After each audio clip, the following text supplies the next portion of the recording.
Hi hello good morning ನಮಸ್ಕಾರ. ಚೆನ್ನಾಗಿದ್ದೀರಾ? So ನನ್ನ ಚಾನಲನ್ನು ಸಪೋರ್ಟ್ ಮಾಡಿದಂಥ ಎಲ್ಲ ನನ್ನ ಸ್ನೇಹಿತರಿಗೆ ನನ್ನ ಹೃತ್ಪೂರ್ವಕವಾದ ಧನ್ಯವಾದಗಳು.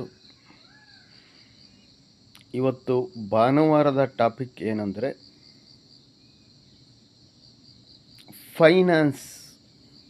Finance structure.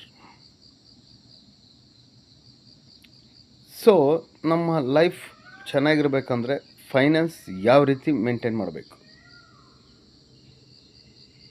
ಉದಾಹರಣೆ, ನಾನು ತಿಂಗಳ ಒಂದು 20,000 ದುಡಿತೀನಿ. 20,000 ದುಡಿದು 2 ಲಕ್ಷ ರೂಪಾಯಿ ಖರ್ಚು ಮಾಡಿದರೆ, 2 ಲಕ್ಷ ಸಾಲ ಮಾಡಿದರೆ ನಾವು ನೆಮ್ಮದಿಗೆ ಲೈಫ್ ಸಾಧಿಸ್ಬೋದಾ? ಜೀವನದಲ್ಲಿ ನೆಮ್ಮದಿಯಾಗಿರಬೇಕು, ಸುಖವಾಗಿರಬೇಕು, 4 ದಿನ ಬದುಕಬೇಕು ಅಂದರೆ ಕನ್ನಡದಲ್ಲಿ ಒಂದು ಗಾದೆ ಹೇಳ್ತಾರೆ, ಹಾಸಿಗೆ ಇದ್ದಷ್ಟು ಕಾಲು ಚಾಚು. ನಮ್ಮ ಶಕ್ತಿ ಅನುಸಾರ ನಾವು ಬದುಕಬೇಕು. ದುಡಿಯೋದು ನೋಡಿದ್ರೆ 5,000 10,000, ನಾವು ಖರ್ಚು ಮಾಡೋದು 50,000, ಎಲ್ಲ ಸಾಲ ಮಾಡಿಬಿಡೋದು, ಆವತ್ತಿಂದ ನೋಡ್ಕೊಂಬಿಡೋದು, ನಾಳೆದು ನೋಡೋಣ ಆಮೇಲೆ. ಈ ಒಂದು ಮೆಂಟಾಲಿಟಿ ಯಾರಲ್ಲಿ ಇರುತ್ತೆ ಅಂದರೆ ಬಿಲೋ 35 to 45 ಇಯರ್ಸ್ ಇರೋರಿಗೆ.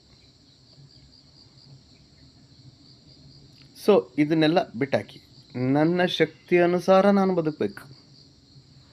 ನನ್ನ ಶಕ್ತಿಯ ಅನುಸಾರ ನಾನು ಬದುಕಿದಾಗ ಮಾತ್ರ ಜೀವನ ಚೆನ್ನಾಗಿರುತ್ತೆ.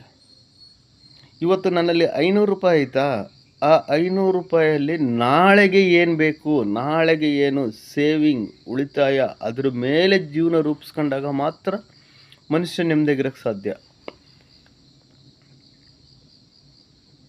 ಅರ್ಥ ಆಯ್ತಾ? ಯಾರೇ ಸಾಲ ಮಾಡಲಿ, ಎಲೆ ಮಾಡಲಿ, ಯಾರೇ ದುಡ್ಡು ಕೊಡಲಿ, ಯಾರೂ ಬಿಡಲ್ಲ.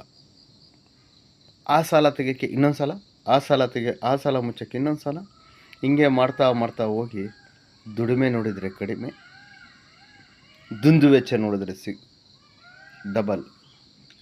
ಏನಾಗುತ್ತೆ? ಜೀವನ ನರಕ ಆಗುತ್ತೆ. ಮನುಷ್ಯ ಓಡಾಡೋದು ಕಷ್ಟ, ಉಸಿರಾಡೋದು ಕಷ್ಟ. ಎಷ್ಟು ದುಡ್ಡಿರುತ್ತೋ ಅಷ್ಟರಲ್ಲೇ ಜೀವನ ಮಾಡಿ. ಮುಂದೆ ನಿಮ್ಮ ಫ್ಯೂಚರಲ್ಲಿ ಏನು ನೀವು ಹೆಂಗಾಗಿದ್ದ